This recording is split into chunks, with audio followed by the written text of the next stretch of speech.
Welcome to a special edition of Liquid Bullet Productions. I'm Roy Vincent and I'm going to tell you why it's special today. This is my first interview for Liquid Bullet Productions and I have a very special guest today. He is the son of Jimmy Tippett Senior. He's a gangland boxing legend. He's here today with us and he's also an Underworld associate.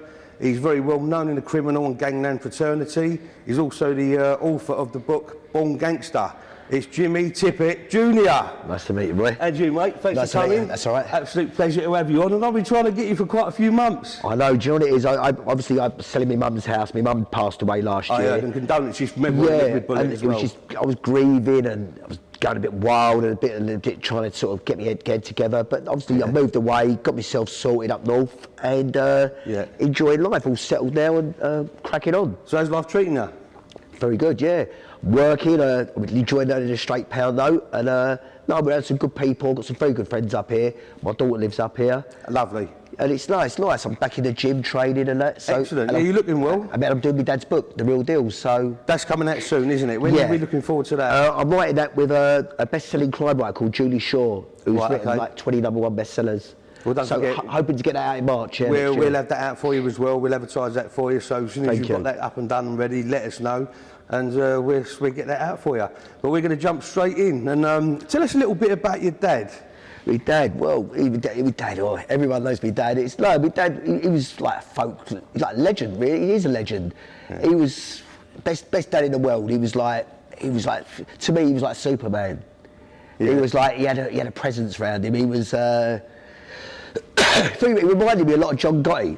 Really? Yeah, he held himself a certain way. He was always immaculately dressed, and he had tons of charisma. If he walked in a room, everyone knew he was in there. And they all stood up to greet him. It was like being out of a movie star when he was. Where was with my dad? Whenever I was off school or it was a Saturday morning, I'd want to be straight away with my dad because it was like I felt like everyone was looking at him and I wanted to be just like him. It's like Paul Stockton spoke about him on one of your podcasts. Yeah, he did. Yeah. And my dad was like mesmerising. It was like he had something about him. And it was to do with the unlicensed boxing as well, wasn't he? No, he was a professional boxer, my dad. And then he got involved in the unlicensed fighting with his partner Eddie Richardson. That's right. Yeah, he did get involved. They had their own boxing shows at the Downham Tavern in the 1980s. Yeah.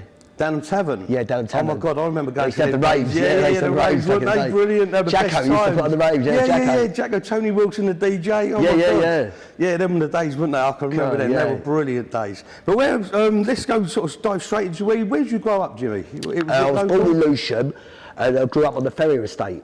On the Ferrier estate, yeah. The concrete jungle. Yeah, and so we lived next door to Jim Davidson, the comedian. Really? But then obviously in the late 70s, my mum, she didn't want to live there. She said to me, she was a lot younger than me dad, and she said, look love, I don't want to live on a council estate, blah, blah, blah. So they ended up getting a nightclub in Bromley, the old Beavers. Oh, yeah. Which was called, at the time, it was called Talk of the County. Blimey. So my mum and dad bought that nightclub in Bromley, in Woodmore Road, and then they bought their first house in Hayes, 42 Marden Avenue. So I met the guy that owns that now, Robinson. Mickey Chapman. Mickey Chapman, yeah, no, it's his son, he's running it, son, isn't yeah. it? One of his sons is running it, I think. Yeah. Yeah, excellent. So where was you sort of growing up? Where did you grow up? So I grew up in Hayes, Kent, but obviously at the weekends I'd go down, my dad had a spieler, which is like an illegal gambling club, where they play kaluki, poker. Yeah. So I used to go spend my weekends down there. Wasn't that good? I'd done that with we used to call him Pop, but it was my granddad. He used to have, because we was all from we used to hang around a lot down the East Lane. Yeah. Near Wharf Road. Yeah, of course, yeah. And he had the illegal betting office in Manor Place. Now, we used to go there when we was My dad used to little. box it at Manor Place Baths. Well, yeah, that's it. I remember it. But we used to go down there and as we was little kids, there used to be thieves in them days. They used to nick everything, didn't they? So it was like going into Aladdin's cave when we used to go into his shop. And all the boys were sitting at a green felt table and that horse racing in the background. He used to take bets for the horse That's what racing. my dad had a geezer called Donuts from Peckham. He was doing it. He was marking up the Tony Bell on the chalking up on the board. Yeah. And then he had all like the Frenchies, the Smiths from Deptford. They'd all be playing kaluki. They'd sit there. And there was Ronnie Easterbrook. He was someone who played a big part of my life. Ronnie. He was the one who had to shoot out with the police. Do you remember in 1987 in B-Jams in Woolwich? And he got shot by the police, and he was shooting at him. Tony Ash got shot dead. Yeah. Jesus. But I grew up with Ronnie because he was always at the spieler. So all my mates were going out washing cars for like all day long for a fiver, and I'd be up the spill on a Saturday just doing a few teas and sandwiches. And Ronnie would go, or one of the Smiths would go, there's a score there, Jim. That's it. And like a score in like the 80s was like, it's like I've seen that at Goodfellas, isn't it? When he puts that money in his because they all had their cashmere jumpers on, all had their little pinky rings on, all their nice Cartier watches. And it was just I think that was my sort of. I don't know, I felt like Henry out of Goodfellas. He was like being around all these villains. I did, and then you'd see him walk up the snooker and then we'd fucking about. And obviously my dad would walk in and he'd like, everyone would go quiet. My dad was like Paulie, you know, my dad would walk in and everyone would go quiet. But it was greatest years for me with the 80s growing up. Born 1970 I was. I think you're about the same 71. age as me. You're 50 or 71, so you're about the same age as me. I was in that area and you sound like you had a very much same life as what I did. Really I had great, and my mum and dad, my mum, she tried to deter me from going up the spill. She didn't like me going up there and being around those sort of people. But I thought because of my dad and who his friends were, I'd mix with their children. Yeah. And then obviously we weren't like, if my dad was a bricklayer, I'd mix around with other builders' sons, because my dad was what he was. It was all his friends were big, like bosses and crime bosses, so I'd mix with their children. Of course, you can't get out of it. So my mum and dad's friends were the great train robbers and like the Brinksmat robbers and Charlie Richardson, Eddie Richardson. So we'd hang around with their families. Well, they say, don't they, if it's in your blood, it's in your blood. Of course it is, yeah. I know, I sort of grew up with that same sort of thing. But what was it like having a father figure like your dad, who was well known and popular in the underworld? To be honest, it probably turned me into my little fucker really, because I could do what I wanted. But and then you like friends of ours, it's Paul Stockton and Johnny Lister, like the little people.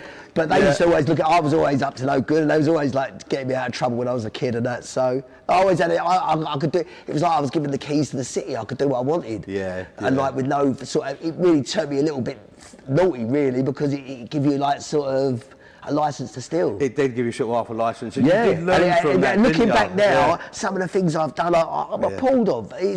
Ever since I've lost my mum was a very hard-working lady.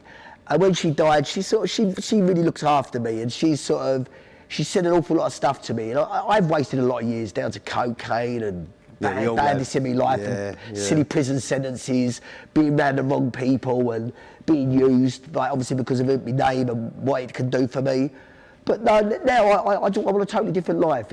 I don't love the nice life. I still go out. I've got a beautiful girlfriend, and we have some lovely nights out in London. We travel the world, but I'm finding life quieter now. You got to step away from it, and sometimes. Of course, you have. I don't mix with criminals anymore. I just paid a big poker fine off, which is Proceeds of Crime Act. That's been hanging over me for 10 years. I've just paid that. We'll get to that in a minute. But what I was going to say, what sort of age was you when you sort of realised your naughty sort of age started? As soon as I was out of nappies, really. As soon as I was out of nappies, I was always a naughty kid. And around about sort of what age did you start your sort of naughty stuff? I think I was at school. It was like, I remember that, like someone up the spill. They went, I see what you can do with that. They bugged me like a soap bar, like the old cannabis resin. Yeah. And he went, sling it in the microwave for about a minute. He said, cut it into little chunks. He said, you'll be able to do them at 10 as a chunk at school. And he'd give it to me for free. And I thought, and all the kids were going wild for it. And I thought, fucking hell, it's like, I've been up the spill and I've earned like I've earned a bottle, like, just for like a tour. Just being you. And I'm 12 years old. And then obviously all the stolen gear would come up there, or they'd give me the moody watches, and I'd just be like knocking it all out. It was like brilliant. I loved it. Yeah, I know. It does. It's in you. It is quite an euphoric moment, isn't it? I mean, Yeah, and obviously then you start well. becoming get into designer clothes, going out with girls, and obviously I started boxing, but boxing weren't really for me at first. It weren't, no? It weren't. I had a talent for it. Obviously, it was in my blood. My grandfather was a bare knuckle fighter, and his father was a bare knuckle fighter. I was a good little fighter, but I never liked the idea of being a super featherweight. Yeah. As I said to you, it was. I used to watch Mike Tyson, who was my idol. I thought, I want to be just like him. And my dad said, son, you're a featherweight. You're a super featherweight. I went, Dad, no. He went, son, listen. And I hated the word because I thought it looked muggy. Yeah, Dad. But the thing is, looking back now, I see if I'd have stayed at super featherweight, I'd have knocked anyone out. But you can't eat what you so want I used to put weight on to try and get as close as I could to welterweight, which was like silly. Mike Tyson. But it was silly because I couldn't win. But I'll try my best. I'll give it all I had. But I fell into drugs at an early age, so. Yeah, I think we all did as it ends. It was the ease and the raving and the coke, Yeah, that started in the I sort of did it about 89, 90. Yeah, I mean that was the prime time. I think I was sort of 87. I lost my 90s. I put the 90s. If I could delete any part of my life, it would be the 90s. Delete it, really? Is that your regret? Really bad, really bad. I went through a lot of times with my mum and dad not talking to me for periods of time. I was like living from sofa to sofas. It wasn't a good time for me. I really hit my all-time bottom low. Really? I ended up doing all my first prison sentences, getting round a load of gangsters who were no good. They was using me because of who my dad was. They'd had me round them because they ain't got to pay. They're getting the name of my dad for like protection, for nothing. Yeah. So and I was severely used, and I'm a bit bitter and twisted over that. But obviously you live and learn, and you see that these people there's no honour amongst thieves. No, none at all. All this, listen, they're all grassy as soon as look at you. Listen, the drug dealers all grassy that person to get to. There's no law. No, not as soon as someone's wife goes to prison, they're the first ones round. They try and look after her in other ways. Yeah, that's the way it's going this day and age. I know. But when did you actually think that you was different, or when did you feel that you was a little bit different from others? Fuck, as soon as I was at school, really, I was being told off. I know because my mum and dad was always they spoiled me rotten. Right, they give me. We did get a lot. If I wanted a mini motorbike, I got it. If I wanted, no one else did. No one did. No, and I was like, and all the kids were around the house, and then we had horses, and then my mum and dad went from a 3-bedroom semi-detached house. This was around the Brinksmat robbery time. Yeah. And both my parents are dead now, so I'm not implicating them in any way. But after around the Brinksmat time, we moved into a big 5-bedroom detached, Tudor-style house in Keston. Oh, right. Which was like the Beverly Hills of Kent. Of course it was. If you lived in Keston, you was like. That's it. You made it. You'd made it. It was the millionaire's playground. Yeah. But no, we moved up to there, and my mum and dad. Life went a lot better then. Yeah, it sounds like it as well. I mean, what sort of inspired you at this age? What was the inspiration? As a kid, I was never revised for. I used to treat school like a party. I'd go there to have fun, knock out all my little bits and pieces, and follow a few of the girls I liked around, and just see me friends and have a laugh. I didn't take it seriously. Yeah. I remember the careers officer, she went, what do you want to do? I want to be like my dad. And she went, what does your dad do? I went, well, he gets up about 11 o'clock in the morning, he puts his suit on, goes to the snooker hall, has a game of snooker, goes for breakfast or lunch with his friends, goes to the pub, comes home, has a sleep, and then goes out to his nightclub. She went, I'm afraid, Mr. Tippett, real life isn't like that. I said, well, it is. I watch my dad do it every fucking day. She went, and straight away it was like, that was my thing with your elders who were trying to sort of put you on the right road, and I just thought, nah, this ain't for me. Yeah. She wanted to give me a job in a bank. I was thinking how to get the money out of the bank without working. It was. It's in you. It's just how your mind sort of ticks over. I was born naughty, and I died naughty. Yeah. Yeah. I mean, obviously you have to step out of that zone every now and then. Oh, listen, it's lovely to be. It's lovely to be the way I am now and look back. I mean, my mum's death really had a big impact on my life. Yeah. I nursed her for a year with cancer. And I saw a lot of people come out of woodwork and scrounge, because my mum had a lot of money, and they scrounged around her, and she wasn't too there at the end of it. And I feel that a few people who were close to her took liberties with her. Really? Yeah. Yeah, it's not good. No, and I feel, and my dad would be turning in his grave if he could see it. Yeah, I know, I can well imagine. But the thing is, I got well looked after, but it's, and I've done a few ups and downs, but you live and learn. I mean, I've done wrong in life, it's... What sort of criminality did you start off with? I worked for a gang in South London, funny enough, just like driving about, like I'd drop a little bit of work off here and there, and I'd get paid on each bit of work which was dropped off. And then it started moving, there was a little firm of armed robbers, they would do their bit of work and then ask me to move one of the cars. And it went from doing that to going on a bit of work and having a cash box, and I found it really exciting. And the thrill of it the all, thrill. yeah. And I was lucky, I got nicked on a few, and I think I was very lucky because it put the wind up me a little bit, because I saw a few pals get 15s. Really? And there was like a family friend of ours called Perry Tironi. He was always in and out for armed robberies in South London. Yeah. Very prolific armed robber. And obviously with the Brinksmat boys all getting big sentences, Brian Robinson, close friend of my dad's. Yeah. And obviously Ronnie Easterbrook getting shot on the bit of work and then getting a life sentence. Yeah, I knew Brian, yeah. And all them getting big sentences, that sort of put me off. And then I was then we went up then it was just we was going and thieving, and we go out for the day really. You'd go out and try and nick a monkey or a grand to live for the day. But our days were like, our weekends were 7-day weekends. That's what I mean, mine was 4. We used to party every day of the week, and in the end it was literally, we go out, get your money, party all night long, get up in the morning, and it was like a continuous cycle of drugs, violence and fucking... Thieving. Thieving. It was like... Of course it was, mate. Yeah, I was with you all the way there. But obviously I was like knocking about in Lucia, which was my dad's manor, so you had the snooker hall, we had the Sultan pub, and then you go down Deptford, you had your spielers down Deptford, or we go down Greenwich or up Blackheath for the wine bars on a Monday. You should go to a club in Deptford, the one Harry Hayward's one. Flash Harry, that was my dad's best mate. Champs, wasn't it? Champs, and then it changed, it was Cheeks, and then... Cheeks, that's it. Cheeks, and someone got stabbed to death outside, then it became Champs, and then it was SE8s. Right, so that changed again. And then Dave Courtney took it over, and it became Future. Well, he didn't take it over. My dad got Dave... Harry had a reconstruction order on it. So my dad got in touch with Dave and said, oh, Dave, do you fancy running this? Then Dave started running it as Futures. Gotcha, yeah, I remember them days there again. They're the ones so good. They were like really, really good nights. Yeah, you want to wipe them out, but I just really love to relive them because they were some excellent times. I think they'd wipe me out that one there, yeah, come. Where do you think your activities have got you today? Today? Fucking wiser, smarter? Do you know something? Ready for the grave, I suppose. No. Do you know what it is? Looking back, I think it's, while I've been writing my dad's book, which is, I think that's been really inspirational for me. Yeah. Because my dad had such an incredible life. Writing my dad's book has been really inspirational because he is a legendary character. He was the nicest man. A friend of mine I was talking to, I'm very close to, he's very big in the Underworld. A friend of mine called Paul from Essex. He sort of looks after me now and sort of has my back. And he's around some very powerful people. Yeah. And he sort of just said, Jim, I've never heard a bad word said about your dad, and even to this day, his legacy carries on. Yeah. And that's very strong for considering he died 6 years ago. Yeah, of course.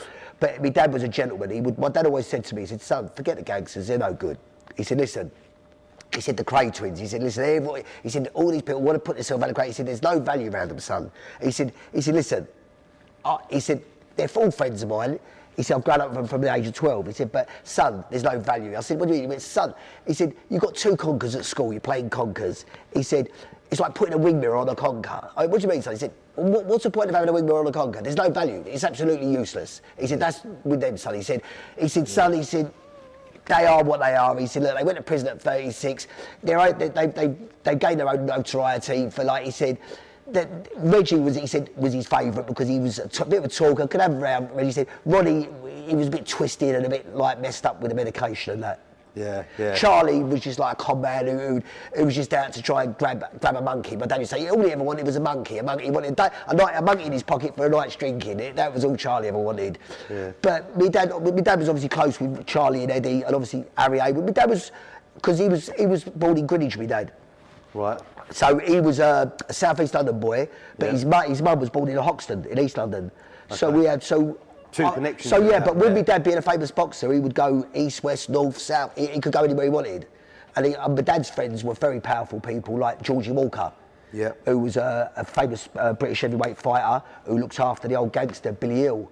But George went on to build a Brent Walker, which was a billion pound company, and then lost it all. Then went off to Russia, and very, very powerful man, George. And his daughter ended up married into royalty. Really? Yeah, so he was like one of my dad's closest friends. And then there was Ronnie Olive from South London, very powerful, big gang boss. Yeah. He never spent a day in jail, same as my dad. And then my dad was very close with Georgie Porritt. I love the Porritts. He had a big mansion up in Rushmore Hill. Yeah, no, Rushmore Hill, yeah. They were sort of like... Penny Noy was up there, wasn't he? Yeah. Penny's And Scouse Norman, my dad's friend, Scouse Norman Johnson, he was a big player in Liverpool. He had an affair with the Princess of Oman. Really? Oh, and then he also used to work with the mafia in New York. He worked with Russell Buffalino, who the film The Irishman was based over. Really? Who Joe Pesci played Russell Buffalino. Wow. But Norman was working with Russell Buffalino in the 70s and 80s, yeah. Yeah, And he wrote a great book called Black Eyes and Blue Blood, but he was one of my dad's closest friends. And there was like a group of them, and they were like the Untouchables. They were like, they'd all got to the... and there was all ex-boxers as well. That was a funny thing. Yeah. But growing up as a kid, like we'd have Ray Winston come to the house, and my dad's best friend I filmed with Ray. Yeah, Ray's lovely. He's wicked, yeah. But my dad's best friend was Paul Moriarty, who played actually Harry in Lockstock.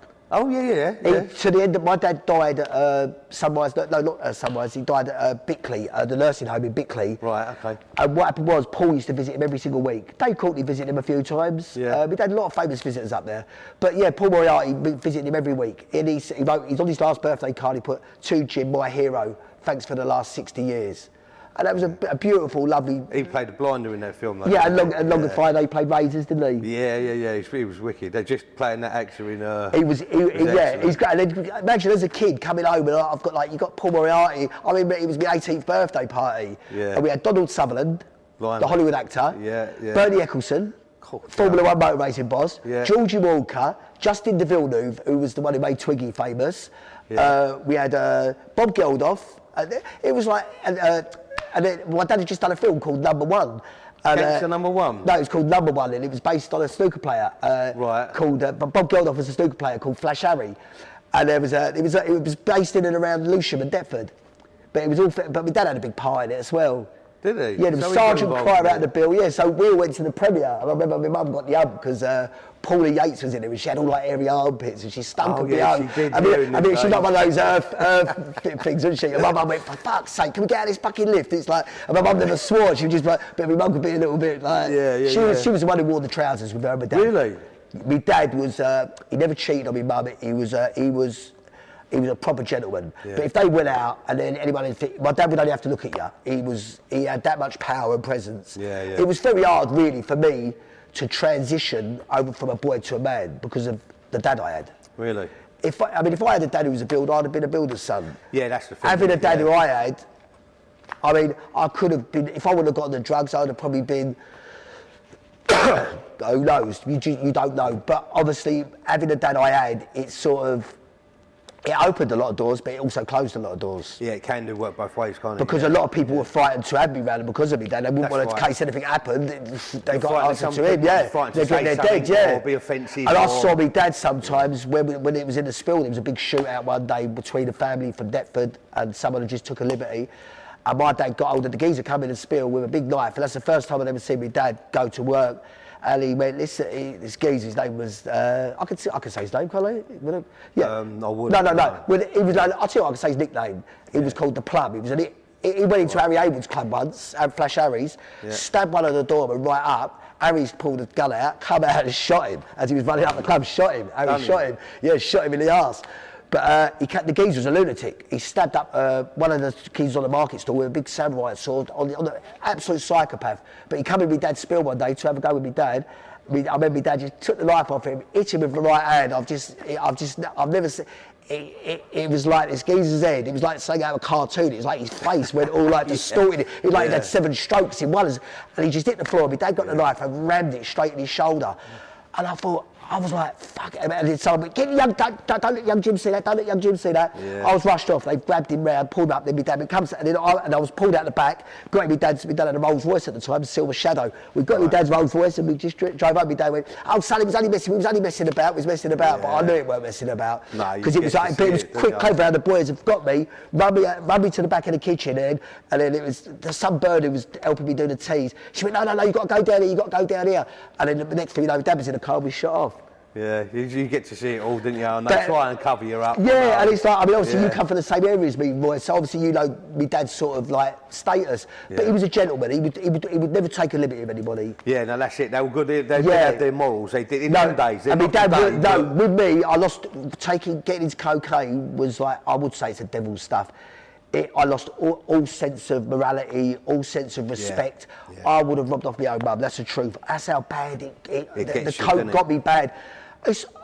I've had little goes here and then. It doesn't do the same thing for me now. I think it's totally different. No, it's totally different now. Yeah, it's like synthetic. Yeah, years ago, I used to look forward to it. You used to chat rubbish and sit here for hours. Fucking hell, the kitchens, fucking hell. It'd be like, I'm last one out, 8:30 in the morning, like the birds tweeting, everyone's going to school. It was a good feeling, wasn't it? That was the best feeling in the world. You look forward to it. But it's not that. It's now, there's so much violence with it. It's a different world now. I was very lucky to grow up in the 80s. I mean, obviously, I was very gifted. I mean, my dad put me in the film business. I was in the Batman movie with Jack Nicholson at 17. Was you really? I was a stunt artist under Eddie Stacey. He was a stunt coordinator on the film. Really? Blimey. So I played a little stunt artist on there. So I was getting 120 quid a night from 6 at night till 6 in the morning. Then I would get, every time I'd done a special action, which is like a stunt, I'd get 25 quid, like pony, 25 quid. Yeah. And obviously I'd fuck it up on purpose, because I think every time you do a take, so you might do 17 takes. That's a pony a take. So I thought, fucking hell, some nights I was taking 500-600 quid a night. Yeah. And I remember buying my first I bought a BMW 316, brand spanking new, when I was 17. Yeah. But then I thought, why do I want to go to, all my mates were going to work for like silly money, hundreds of quid a month, and I was earning that a night. Yeah, nice. So, but with the film game, you'd phone up Central Casting and go, I'd say, because my dad was Jimmy, you couldn't have two Jimmys, so I would go, my middle name, I'd go Gary Tippett every day at 4 o'clock. They'd go, oh yeah, we've got some work for you, Jimmy. It's a Paradise Club. Tomorrow you've got to be at Blackheath, blah blah blah, and you go on that call, you get your chit and you sign it in, and you get paid out cash at the end of the day. Yeah, it's cash as well, wasn't it? Yeah. It was all cash, but I'd done Press Gang, I'd done Kiss Before Dying, the Jerry Lou Lewis story. We'd done it at Hammersmith Palais, and we just sitting around all day long watching Dennis Quaid perform. Yeah. But I really enjoyed that film game, and then a lot of my friends like Tony Denham, who's now a big star. I film with Tony. Tony, funny story with me and Tony. We was on the Batman movie, and we was getting paid out at the end of the film, and it was 6 in the morning, and my dad was the security on the film, and he was looking after Jack Nicholson, so when they was paid out, they had thousands to pay out, so they had my dad there when all the money was paid out.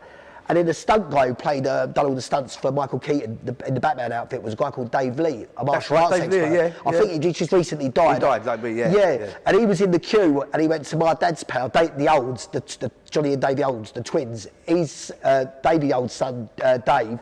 He went, excuse me, mate, can I use your back? He to take the piss to sign his name on his chit, and he pushed in, and Dave went, here mate, I don't mind you using me fucking back as a fucking rest. He said, but you're not pushing in, mate, we're all fucking extras, we're queuing up the same as you. I went, no mate, I'm a stunt artist. And he went, do you know who I am? And I remember Dave getting crashed, knocking him spark out with one right hand. Tony Denham was next to him, but it was funny because we was like, and then I saw Tony obviously rise through the ranks, the same as Tamer's done really well. Tamer Hassan, yeah. I've known Tamer 30 years. Oh, it's quite funny because I filmed with quite a few people, because it was all into but they all live in the same area as us. Where we live, you've got all that, I mean, you've got Jamie Foreman, and obviously Fred was a good close friend of my dad's, and obviously I knew Greg. Greg had the pub in Farmer Village, and then he had the one near Widmore Bromley. You Widmore Green? No, what's the one? There was a piece, I think you still got it, hasn't he? With Lisa.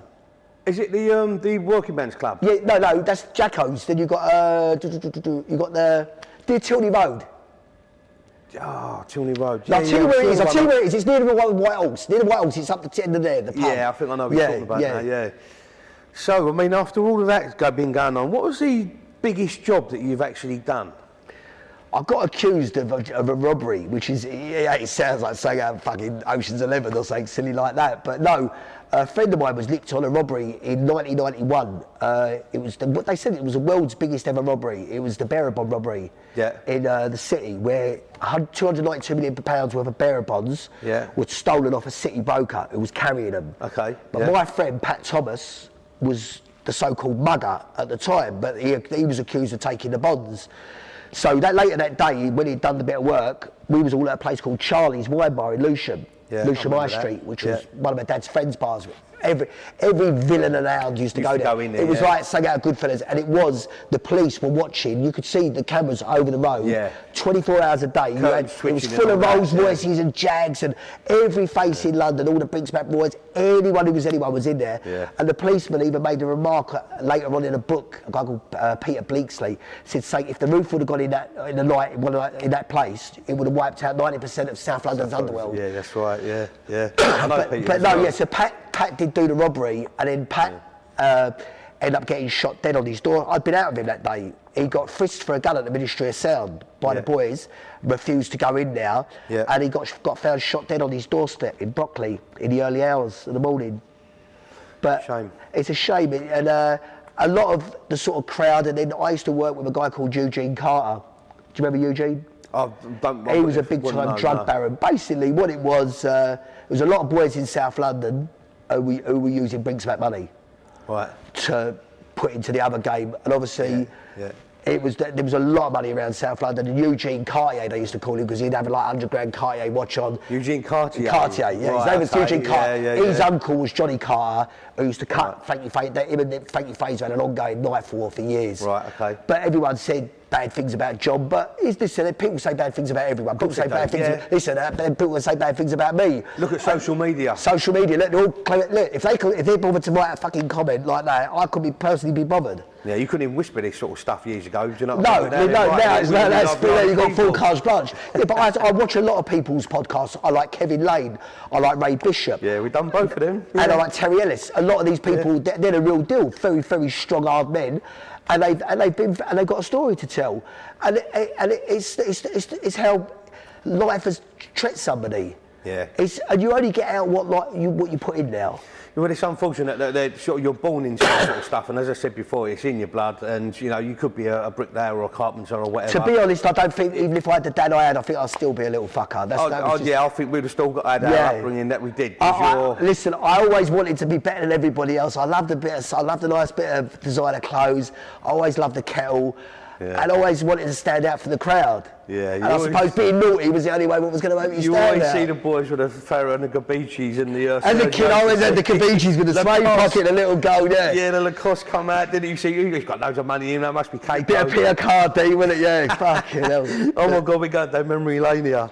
But when you've done these jobs and, doing a couple of big jobs, there's a few stories flying about. Did you sort of invest the money wisely, or... No, I went out and bought, I think the first job we ever done, I was only young, I was about 19. I had about 45 grand. And I went out and bought a Mercedes Cosworth, 190 Cosworth. Yeah, I remember that. A little gold midi Rolex. Yeah. I had a wild weekend at Limelight and I was skinned.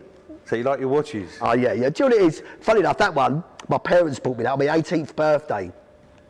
And it's funny because I sold it. I was in Miami a year later. I skinned and sold it. No. So when my mum left me a bit of watches and that, I cashed one in and bought this one. The same watch what I had when I was 18. Right, got you. Yeah, just because it's got memories for me. But I love watches. I buy and sell watches now. I flip watches. I do really well with watches. I flip watches. But I don't really wear them. If I'm going out in the evening, I won't wear them. Right, okay. It's like hospitality, isn't it? I mean, look at London now. I mean, they're getting ripped off. I used to fucking... I nicked enough watches in my life about fucking... And now it's fucking... I thought fucking... That'd been the person who's nicked it ended up getting nicked. Yeah. But I don't want to... No, London's changed for me now. I still love going. I love Mayfair. If you've got a motorbike or one of them scooter things, and you're driving around, just as you drive past, you're grabbing phones out of people's hands. I know. It's brutal. Listen, now, I'm very, very low key in London. If I go to London now, I tend to go to restaurants which are high up, or we get a lift to go up. It's like, especially Mayfair, it's like hunting ground. Of course it is. You've got the richest people in the world, haven't you? So then you get all the little predators there. waiting on the street corners, waiting for their little chance. Yeah, that's it. Just watching and. It's like what I say to people. Listen, it's more. If I was like the way I saw it, or I sort of. People would say that thieving, oh, what a disgusting thing. What, but listen, if I woke up and I was hungry, I've got to go and get something. Yeah. I've got to go and nick something to feel fed. Yeah. If a lion's in the jungle, it don't say to the little baby antelope, oh, I'm going to feel, oh, you can't do that because you're not allowed to do that. It grabs it and kills it because it has to. Yeah, it's true. It's a cycle of life. And unfortunately, some people are stronger than others. And there's laws there, but you know yourself, the government break more laws than anyone. Of course they do, yeah. There's no loyalty anywhere anymore. But No. we used to do it just to be able to go out and pay for the Thursday, Friday, Saturday, Sunday nights. Well, you wouldn't see it. You wrap it into a few wraps of coke and sell a few wraps of salt and sell a few Aussies. I mean, you wouldn't see no harm in that. But now you get a big prison sentence, and you'd always get a prison sentence then, but you'd always get a big prison sentence. But now you get your pocker. So crime doesn't pay now. No. I mean, I just had to pay a big pocker, and it wiped out most of my inheritance. We'll get up to that in a minute, but well, have you ever been to prison? Yeah, I first went to prison in 1993. I went to Highdown Prison. For? That was for theft. Theft of a Rolex, funny enough. Theft of a Rolex? Theft of a Rolex. Well, not on a moped, maybe you were. No, this was, he'd given it to sell, and then I just didn't come back with the money. And it was low, I got 6 months judgment. It was a short, sharp shock. I remember going into that van, and the funny thing was, it was weird, because the geezer who put me on the van was a geezer I've knocked out at school. No, you're joking. I remember his name. I can't remember his full name, but his name was Brian, a big old lump. And I remember he had like a horrible smirk on his face, you know, like it was like prefix smirk. Yeah, and I remember he cuffing me up and putting me into the little cubicle. Yeah. And when I got to Highdown, it was in Banstead in Surrey, and it was like I got there and I thought, it was like a bad dream. The schools gave me blankets, me plastic plate and cup and that. Locked me in my cell. There was no TVs then in those days. You'd have to buy your own radio. And this was 93. Yeah. And I remember laying down the bed. I remember in the morning it was like, and you could all hear the doors, the keys opening all the doors up, and all the echo. And I went down to breakfast, like 2 slices of bread, like bread toast and a boiled egg and a bit of beans. And I thought, oh fuck this. This is Is that when it hit home? Yeah, but then obviously I got nicked on an attempted murder. Funny enough, you probably remember this. It was at the Homesdale Road. There was a pub. Yeah. I was nicked with. I took the nicking, but they said it was me, one of the Arifs, the young Arifs, Mark Zanelli, and a guy called Johnny Haywood, who later got on 18 years with Stevie Porritt. They went to work on it with like machine gun back 10. Yeah. And we went in the pub. When they said we went in the pub, pulled this guy out. They said I stuck a 10-inch knife in him, which narrowly missed his heart. And then someone else CS gassed the pub. It was the Lord Homesdale. Yeah, that's what Do you remember Homesdale, I was drinking it now. It was on the front page. It was on the front page of the news shopper. CS gas gang attack pub. Yeah. I got nicked for it. They said I was the knife man, so I got nicked. I spent 12 weeks on remand. I down for it. And when I was there, funny enough, I was with Perry Taroni, Henry Page, Ronnie Easterbrook. I was away with Ronnie. Really? Yeah, and it was so funny to see Ronnie inside after like seeing him in the spieler for years. You feel a bit safer on me. Yeah, and then Brian Robinson was in there, the Colonel. And Brian went, hello Jim, he said, oh, your dad saved me life one day. And I was around and there was like proper old Sidney Carter, who's just recently died. Champagne Sid, they used to call him the best cat burglar in London. Yeah. And I was around all the proper boys, and like we was living life good in there. Then I thought, I don't really want prison now. I was a bit gutted to leave them. And all of a sudden one day they come and schools went, pack your kit, Tippett, all your charges have been dropped, you're going. Really? But then the police were waiting outside for me. I remember his name, DC Phillips. He was like an ex-rugby copper. He had a bit of a limp, scary looking fucker. Don't forget their name. But scary looking fucker he was. And he went, Jimmy, he said, just to let you know, we know you've done that. He said, but we know you sent people to the hospital, blah, blah, blah, which I never did, but obviously my friends might have done, I don't know, but I was hoping so, but no, they said, we know you've done it, you're lucky, he was lucky to live. Yeah. But obviously that was my sort of a little notch into me being a bit of a lunatic. Yeah. And then I also obviously had Johnny Lister and Paul Stockton behind me if things got too wrong. Yeah, you were safe with them too, weren't you? But yeah, really? Sorry, so I had to blow my nose again, sorry. Yeah. But there was there's some amazing things, because being around Bromley, would you remember Michael Fitzpatrick? Yes. Yeah, so you remember that murder? Yes, I do. One of the woman underneath it, yeah. Because what had happened is Michael owed a friend of my dad's some money, so my dad went up to the scrapyard. Yeah. I went, Michael, where's his bit of money? And Michael, obviously everyone was terrified of my dad. Michael went, oh, I'll get the money, I'll get the money, I'll get the money. Paid him, and that's at the same time the woman, it was his mother-in-law, wasn't it? Yes. Yeah, apparently they'd got her, didn't they? They kidnapped her in the car. For the money, insurance money, for the geezer who invented the power shower, didn't he? The dad. Yeah. The dad. Oh, was it a demand? Sorry? Was it a demand for money? No, what happened was, from what you hear in the story, is I think the father-in-law approached Michael to get rid of her. That's right, yeah. And Michael, I always liked Michael, but Michael always had that, he was like the Grim Reaper. He could have a fight, couldn't he? But he had darkness to him. Yeah, Paul Stockton said because Paul done the black magic. That's right. Michael Fitzpatrick had that. He had a dark aura about him. Yeah. You wouldn't want to fuck about with Michael because he would take it that little next step further. Yeah.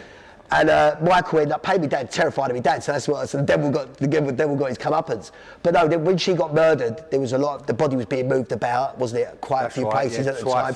It was like the big news of the '90s at the time, wasn't it? Yeah. But Michael then went off with Pickle, didn't he? They was doing the armed robberies. Pickles, He died of cancer a few years ago, didn't he? Yeah. He was only 49. That's what I mean. It's no age to die, is it?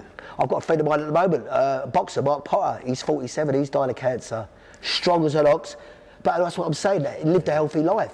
Yeah. And it's me, I'm 51, partied for 30 years. Yeah, done more harm to myself than I know what's good. And I'm still strong as an ox, yeah. Yeah, it's weird, isn't it, how it it's works, weird how mate? I mean, going back to the prison, sort of when you had sort of partners or girlfriends or whatever, how did that sort of I affect wasn't them? really, do you know, back then I was seeing a girl from Bermondsey, she used to come and see me. Girls were like we weren't really, I didn't have a lot of relationships in the 90s. It was more girlfriends for a few nights. So it was, you just sort of a girlfriend. It was a girlfriend for the night, yeah.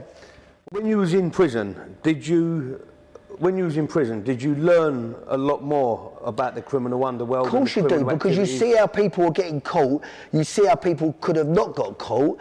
It's a university of crime, isn't it? It's a university of crime. It's like the university for criminals. Because you're learning each of these occupations, you're taking those. I mean, I met some fraudsters in there and some business, but I've earned an awful lot of money out of people I met in jail. I met an old farmer once in jail, and he said to me, oh, please come and see me. He had stashed away nearly £5 million worth of gold. Wow. Which his friend had got on a robbery, but then died in France. No. And had a heart attack with his mistress in France. But the farmer was so straight up, he'd been nicked for something to do with his tax returns, but then told me, I've got all this gold, how do I get rid of it? No, mate. Fucking hell. What dilemma to have? So sad to say, I had a good couple of years of living after meeting the farmer. I had some great times. That's the next question. Is did you acquire any friends in this business? Yeah, loads. Listen, obviously, I know, through my dad, I'm not going to mention names, but I know all the top firms in London. I know everybody, whether we're good or bad, but I know everybody. But and it's, in prison, I met a lot of good friends in prison, but obviously there is no honour amongst thieves. No. And if they could get one over on you, it's people, you see money changes people. Yeah, it does, doesn't it? And I've seen that firsthand with myself when I've come into money and bits and pieces, and it's, now I'd rather choose my friends very carefully. I have a very small bunch of friends on one hand. Yeah, but checking out social media, we've got about 37 connected friends in our groups. Yeah, it's like... I mean, social media's been good, but I find Instagram I like, because that fits in with my lifestyle, the glitz and glamour. Yeah. I mean, there's certain faces in London, there's like, their lifestyles are like out of the Viz comic. Yeah. Where I like to think my lifestyle comes out of Hello magazine. I've always got a beautiful woman in tow. I like to drink the best champagne. I like to eat the best food. And I travel to the best places. And I love the nicest clothes. That's perfect for that, isn't it? Instagram. Of course it is. And I think my life, but Facebook I find is a lot of fraudsters, haters, people with no lives who look down on other people's but would love to see you. Like, say if someone thought, oh, Jimmy walks in front of the road, they got hit by a bus, he's in a wheelchair, he's lost all his money, he ain't got nothing, and his girlfriend's run off with a football player. They'd love it. They'd absolutely love it. Yeah. But unfortunately, that's never going to happen. Because, I'm one of those people who gets knocked down and comes back 10 times higher. But yes, mate, I know what you mean. But have you had experienced any problems with people on social media? Yeah, I've found a lot of haters. I mean, I would love to name them, but do you know what it is? I normally find it's the failed writers. You know, people. I got approached by John Blake to write a book. Right. He approached me and said, Jimmy, your dad won't write a book. My dad didn't agree with it. Okay. And my dad said, but he said, I would love to get your story in your book. You sound a fascinating character.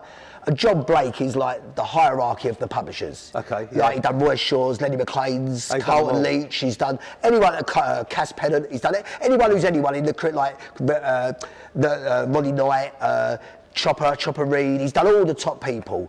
So when he done that, I think a lot of people on social media, there was a few people sort of, everyone wants to write a book. Everyone's got a story to tell, Yeah. but not everyone wants to read that story. That story might That's not have the any problem, yeah. enough interesting chapters. Yeah. But a few people on Facebook, I'd love to name one of them, but I wouldn't even waste my airtime with him. I think you've done a podcast with him once. But they write books, they publish them themselves, because they can't get them published by it. Because now to write a book, you have to have a literature agent who submits that to a publisher. That's right, it's and they have a harder bidding now. war for your memoirs. Yeah, it's harder now. Now, I have publishers calling me all the time to write new books. Really? Yeah, because they know I've got a great story to tell. I have people message me on social media and say, your life, you give me inspiration. I look at your life on social media and see your beautiful girlfriend and how you live and what you get up to. And the first thing I do in the morning is put on social media to see what you're up to. And it's nice that you could, and sometimes I do send people nice messages back because, there is those secret haters out there who hate to see you get on. But then those haters make me appreciate. They make me work even harder, because they're the ones I really want to wipe the smile off their faces. But they couldn't even smile anyway. Yeah. Well, we're going to wrap it up there now for this is the end of part Thank you. one. That was absolutely excellent, Jimmy. And we're going to go into part two, so look out for this. Thanks, in part mate. two. We're going to have Jimmy back again, and we're going to go deep into the underworld, what his dad used to get up to, what Jimmy's been up to, the people that they met, the people they know, and what used to happen. So keep tuned, keep watching. See you soon. Thank you. Cheers, boy. Excellent, Jimmy. God bless. Thank you.